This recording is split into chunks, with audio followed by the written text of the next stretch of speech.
الأنبياء أما بعد فأعوذ بالله من الشيطان الرجيم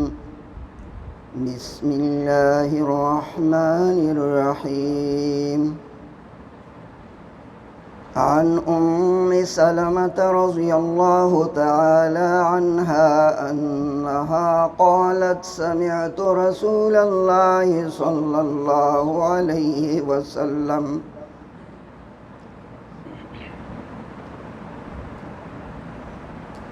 ما من مسلم تصيبه مصيبة فيقول ما أمره الله إنا لله وإنا إليه راجعون اللهم أجرني في مصيبتي وأخلف لي خيرا منها إلا أخلف الله خيرا منها أو كما قال النبي صلى الله عليه وسلم. حاضرین محترم،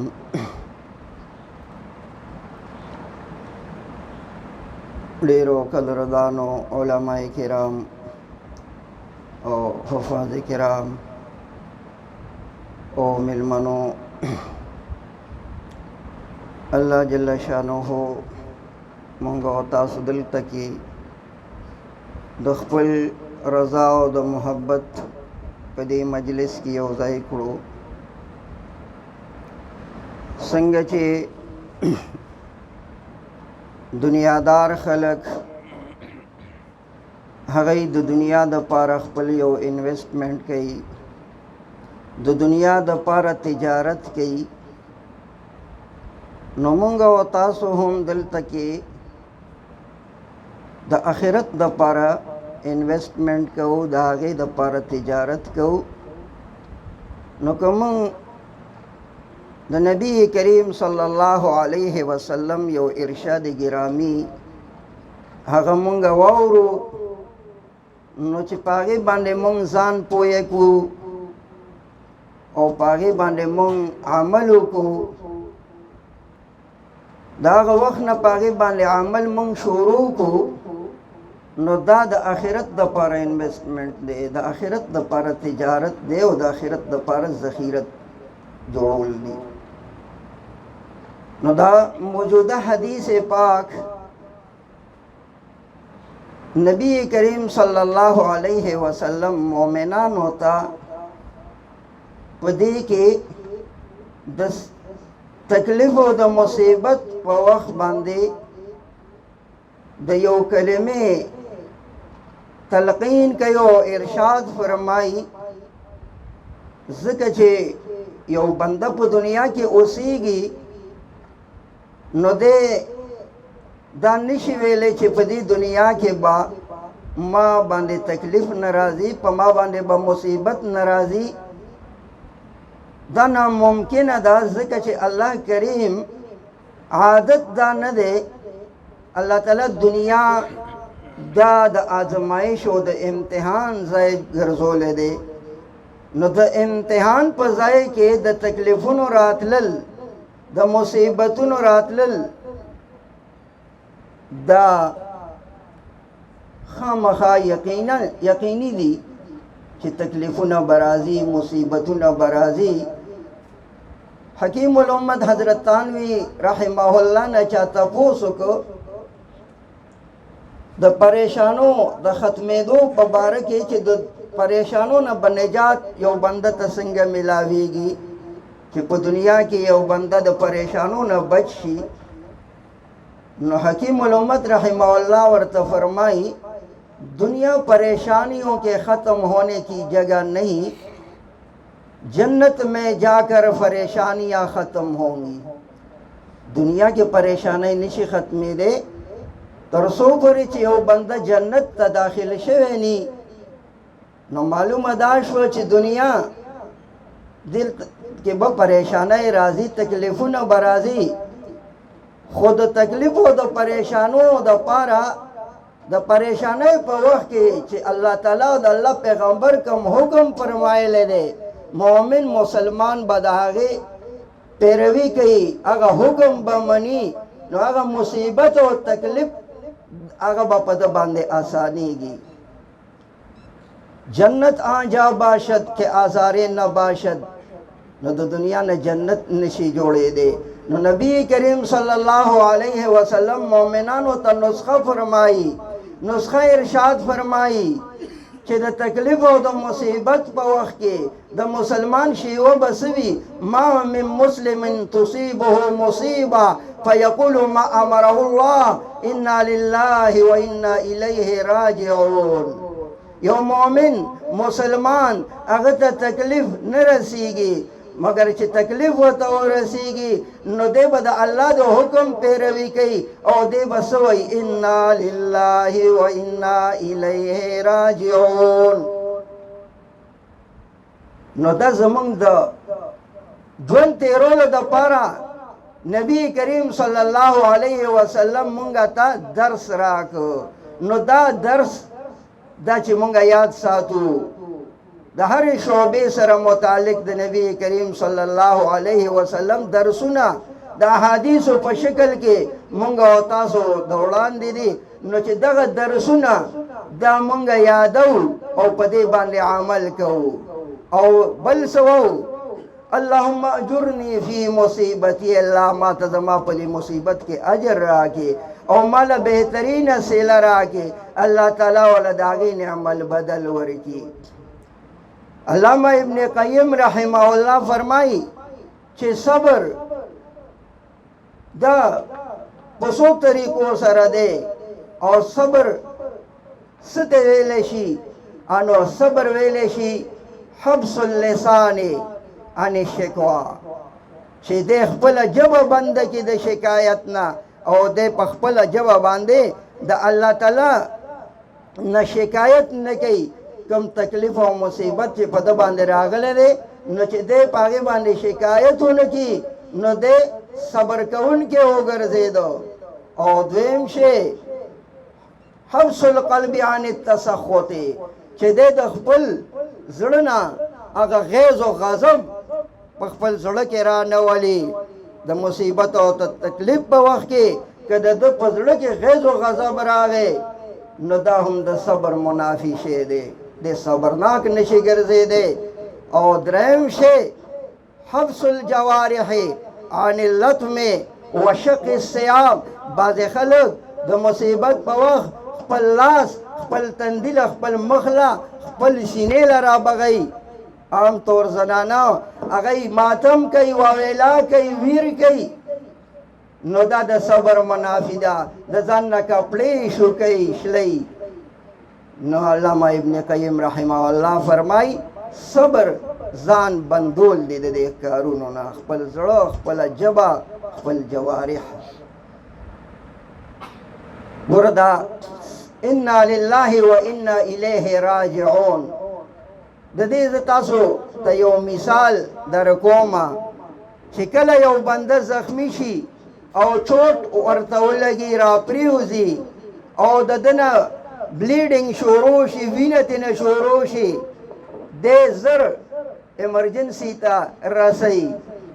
یا اکسیډنټ وکي نو الته کې ډاکټر ورته فرست ایډ چې ورکوي نو څه کوي هغه بلیډینګ ولا بندوي چې د ده وینه بند شي ولې که د ده وینه بهیږي نو دا د موت دی او دې سره به د مرګ واقع شي نو د ده بلیډینګ بندوي ځکه چې دا باعث د هلاکت ګرځي نو الله کریم مونږ ته داسې نسخه راکړه انا لله و انا الیه راجعون چې په دې سره هغه بلیډینګ بند شي او مونږ د هلاکت نه بچ شو ځکه چې زمونږ دیایان هغه چا طرف ته شي الله طرف ته شي او مونږ په دې کې څه ووو په دې کلمه کې انا لله مونږ خو د الله مخلوق یو الله زمونږ خالق دی الله زمونږ مالک دی انو زمونږ څه اختیار دی د تکلیف په لرې کولو کې زمونږ اختیار نشته د تکلیف راوستو کې زمونږ اختیار نشته د فائدې حاصلولو کې زمونږ اختیار نشته من مالکان د خیر او د شر نه یو الله زمون مالک د خیر او د شر دی انا لله من د الله مملوک یو او الله ته به واپس کېږو زمون خپل تصرف نشته زمون متصرف الله دی که غم راولي را باندې که خوشحالي راولي که مصیبت راولي نو الله یې راولي نو دا یو داسې مرهم پټي ده چې دا د ده په زړه باندې د ایمان دا مرهم پټي ولګېده د ده بلیډینګ بند شو د ده ایمان د زیان نه بچ شو او د کامل مؤمن او صبر کوونکی وګرځېده نو دا انا لله الیه و انا الیه راجعون دا څه شی دی الله تعالی طرف ته رجوع ده نو چې کله بنده مؤمن د مصیبت او د تکلیف په وخت کې الله ته رجوع کی نو الله تعالی د باندې رحم کوي الله تعالی دله د صبر توفیق ورکوي او دله نعم البدل ورکوي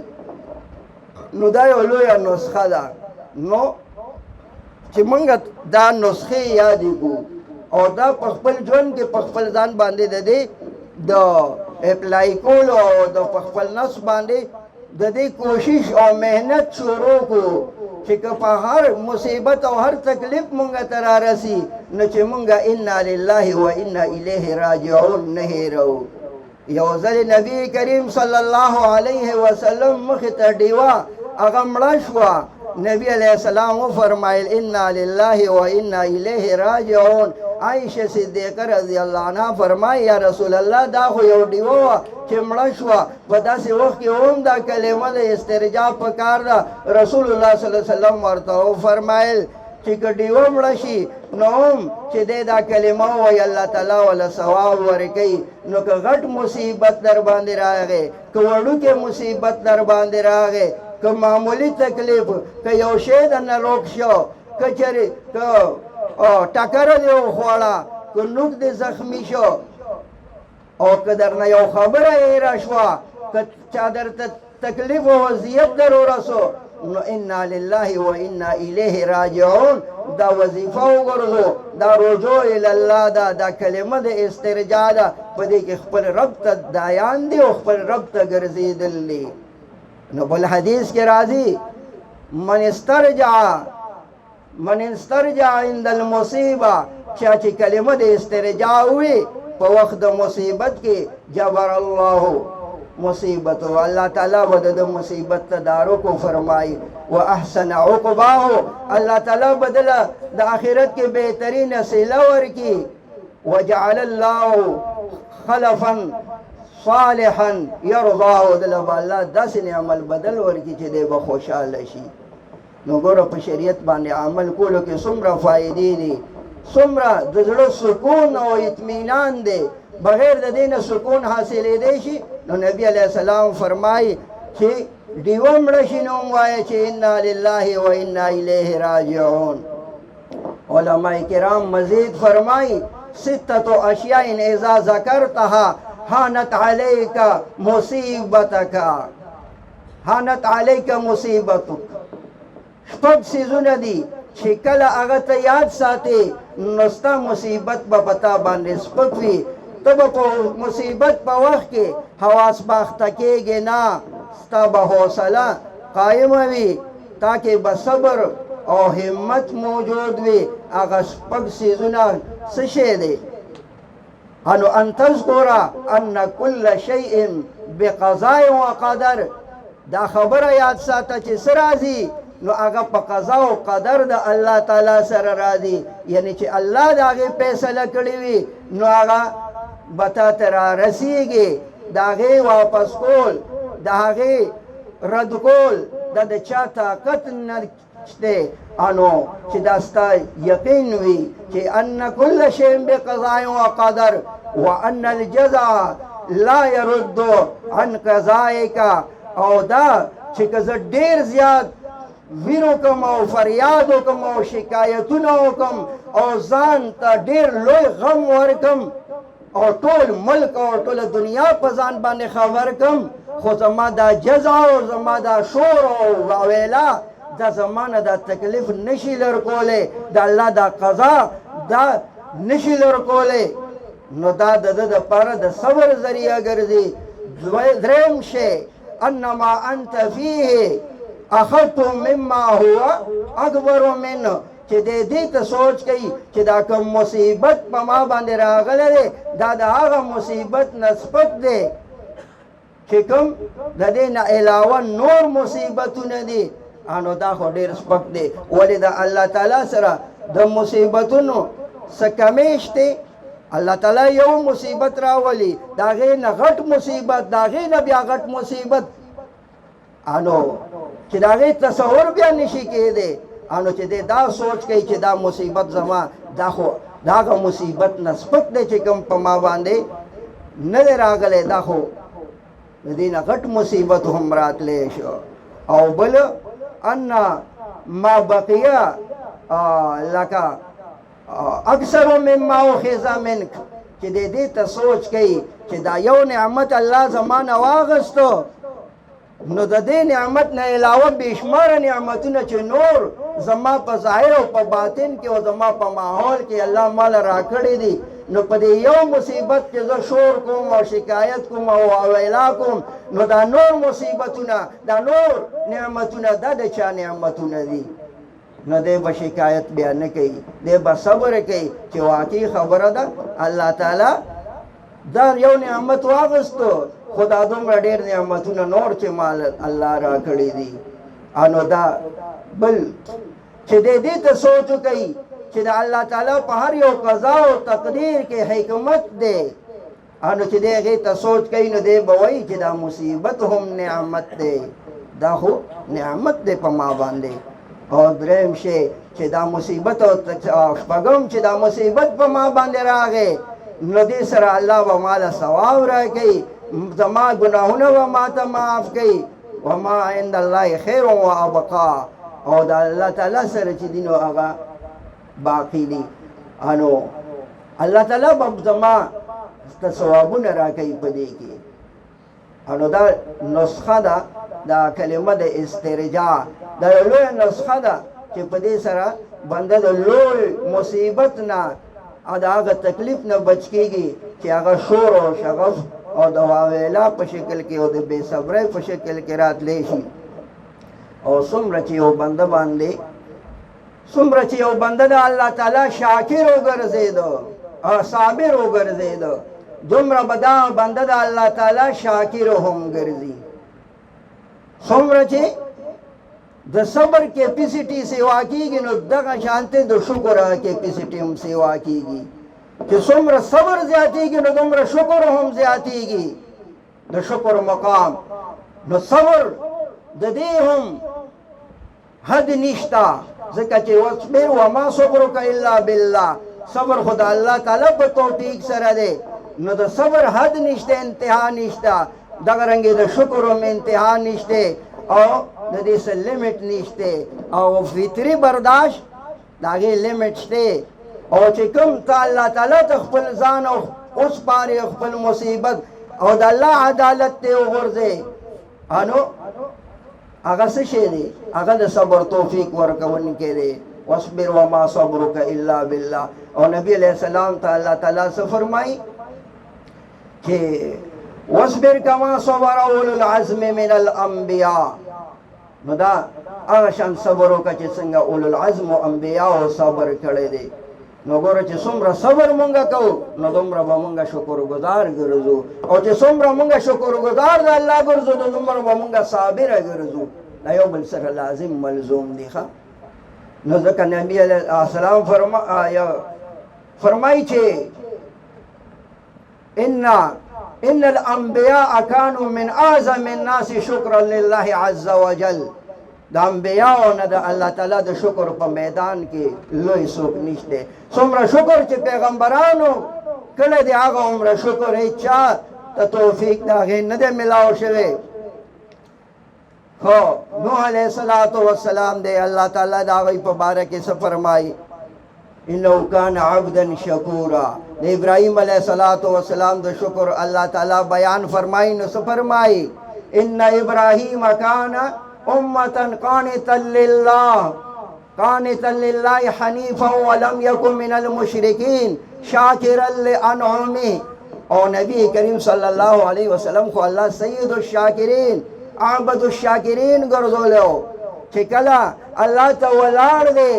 نو دومره زیات ځان په ولاړه باندې ستړی کو، دومره خپل زور راغی چې خپې د ولاړې په وجه باندې هغې کې ورم پیدا شو. عایشه صدیقه چې راله ورته وایي یا رسول الله اتصنع ذلک، توم ځان دا دومره کړی وقد غفر الله ما تقدم من ذنبک وما تأخر،